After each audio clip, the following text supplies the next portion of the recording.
якому перебували протестуючі, з ким спілкувалися, як проводили вільний час, що найбільше запам'яталося. Тут говорилося вже про роль церкви, і про це також питалося, і дуже-дуже про багато речей. Ну і врешті-решт ми назбирали достатньо записів, достатньо інтерв'ю, це переважно відеозаписи. І на основі цього, знову ж таки, за рекомендацією вже досвідченого популяризатора історії, нашого голови Володимира В'ятровича, ми підготували таку книжечку. Взагалі, цією книжкою ми започаткували серію, яка називається «Майдан від першої особи».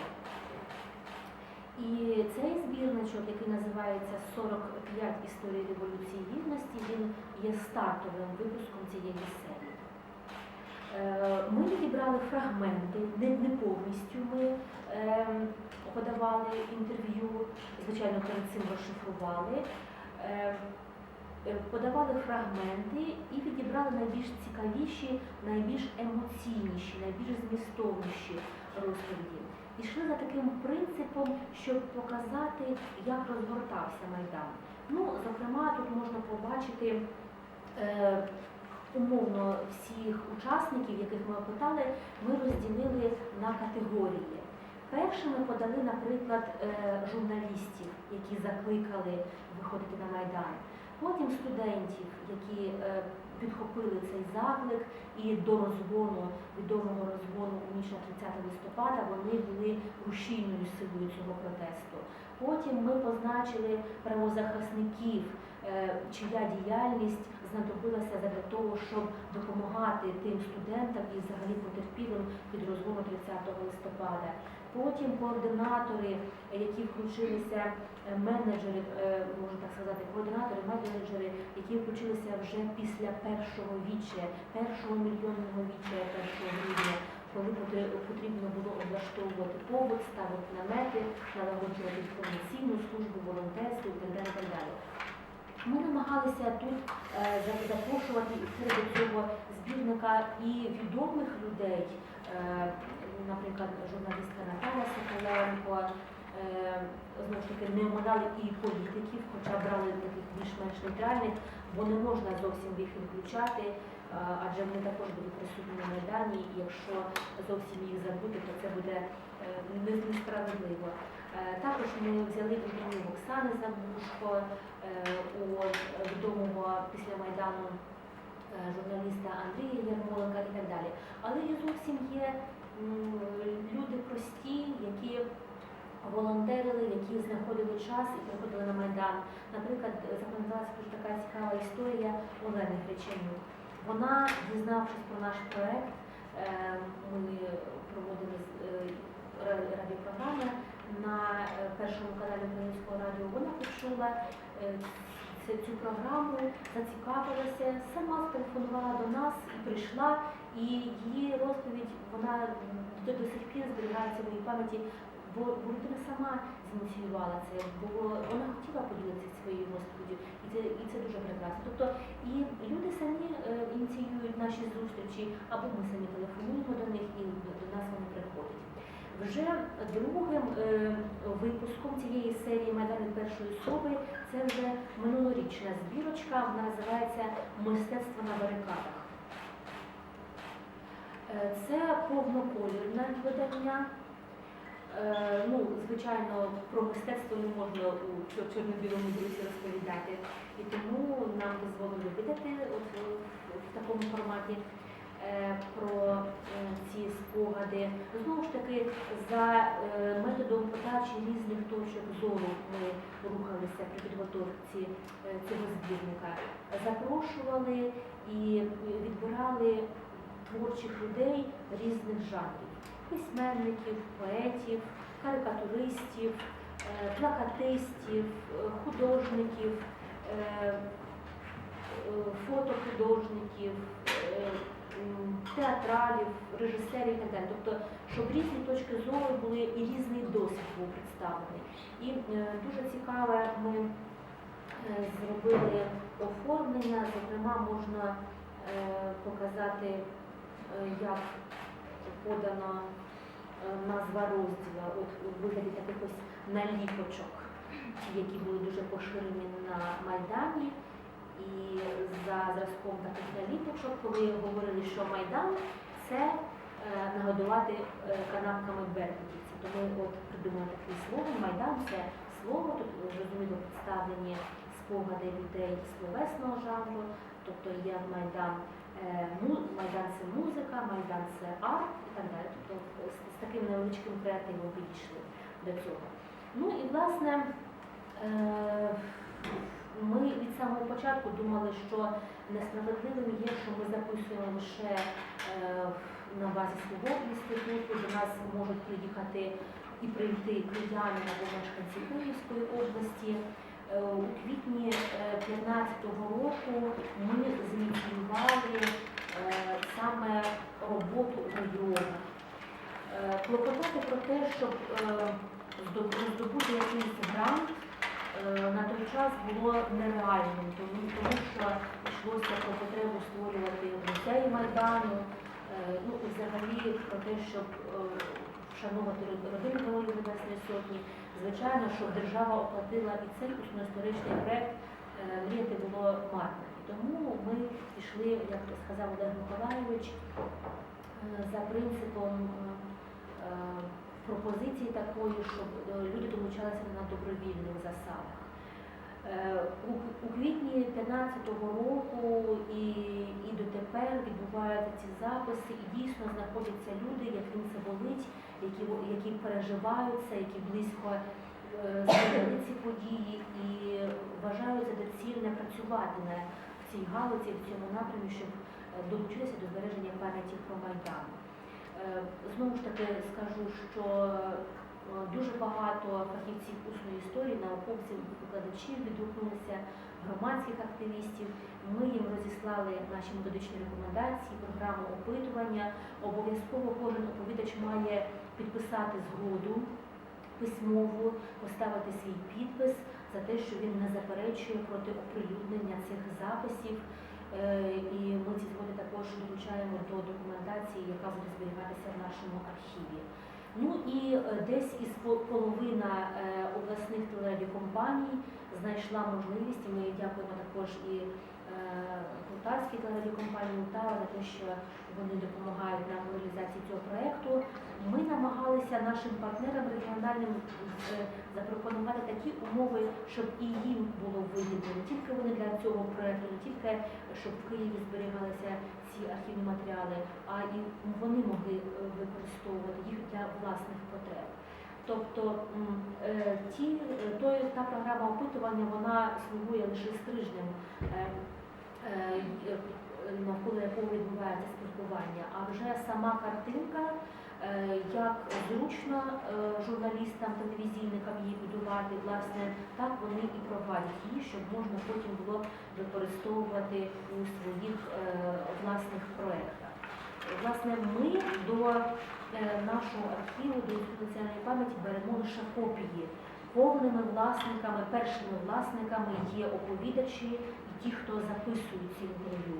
В нашому архіві будуть лише копії цих записів, тобто от на таких засадах ми їх запропонували таку співпрацю і сподіваємося, що на листопад цього року, тобто на 4-ту річницю, ми вже зможемо підготувати якийсь робочий варіант цих розшифровок, щоб можна скомпонувати збірник, перший збірник про події Майдану в регіонах саме. Чому це важливо? Тому що от щойно на початку цього нашого заходу я вперше для себе відкривала, що відбувалося в Полтаві під час Майдану. Всі були зосереджені, коли особливо ці трагічні події проходили, всі були зосереджені на київських подіях. Так, це дійсно, це центр, те, що було в Києві, від цього залишила розв'язка. Але не менш важливим було те, як відреагують регіони. Так, ми знали про те, що захоплювалися в деяких областях обласні адміністрації. Це були найрезонансніші події. Але також відбувалося дуже багато інших акцій. І без цих би акцій Революція Гідності не була би повною, і нам потрібно знати про це. І через це ми цією потужною нотою, цим потужним акордом ми завершуємо у березні місяці, в лютому-березні місяці ми завершуємо записи в регіонах, почнемо їх опрацьовувати і сподіваюся, що вже на листопад маємо якийсь первинний результат. Стратегічною ж нашою метою всього нашого проєкту є онлайн-архів цих записів. Десь через рік-півтора, сподіваємося, перші відео і аудіозаписи можна буде переглядати на веб-сайті. Поряд із цими записами будуть розміщатися текстові розшифровки, щоб не тільки переглядати і слухати цих людей, дивитися те, як вони розповідають, а щоб і журналісти, такі як ви, дослідники, могли працювати з текстом швидше, оперативніше вибирати потрібну інформацію. Ну і, звичайно, сподіваюся, що якісь з'являться наукові дослідження, статті, книги, збірники, монографії. Ми дуже зацікавлені в цьому, тому що зараз наш Інститут національної пам'яті – це 40 осіб, які працюють за різними напрямами. Ви знаєте про них, це декомунізація і вшанування сторіччя першої революції 17-го року, в цьому році 75-річчя УПА і інші пам'ятні дати. Фактично в інституті над усною працює двоє людей. Я і моя колега по проєкту Тетяна Ковтунович.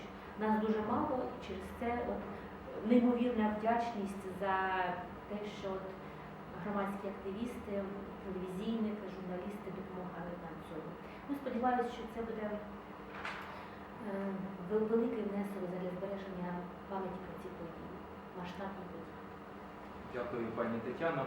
Я хочу зазначити, що коли вже ми підійшли до того, щоб співпрацювати з Алтавою, то не було жодної потреби пояснювати важливість проєкту Анатолію Мішину чи іншим журналістам, оскільки дуже значна кількість журналістів на Алтаві – це історики за фахом. Власне, пан Анатолій Мішин за фахом історик, Сергій Блаватський, журналіст Алтави, ведучий передачі «Уроки історії», який витратив купу свого вільного часу, приходив навіть в вихідні дні для того, щоб записувати громадських активістів, теж історик за фахом. Олександр Бобошко, який використовує ці відеозаписи і веде історичні програми на обласному радіо, теж історик за фахом.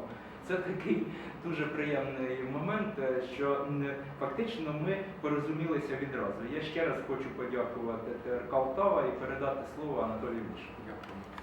Хочу сказати, що, на жаль, я історик лише за освітою, хоча все життя мрію бути істориком. Тому, коли надійшла така пропозиція від Інституту національної пам'яті, і особливо, коли я знайомився з методичними рекомендаціями, я зрозумів так. Ми обов'язково повинні займатися саме цим проєктом. Чому? Тому що у цих рекомендаціях, які я прочитав, там дуже багато того, що ми називаємо стандарти професійної, об'єктивної журналістики. Щоправда, є чимало цікавого і чисто історичного з сфери історичних досліджень. Тому так, майже з самого початку ми погодилися на цю роботу. Тут дуже багато розповіли про цей проєкт і з точки зору важливості для суспільства, з точки зору важливості для історії, з нетерпінням будемо читати нових книг. Я хочу тільки сказати, що на основі цього відбувається у нас на Алтаві. Щотижня ми вже маємо справді 50 таких потенційних наших респондентів. 20 вже записали, вже на телебаченні вийшло 4 передачі, зараз вони будуть виходити щотижня, і 8 передач на радіо.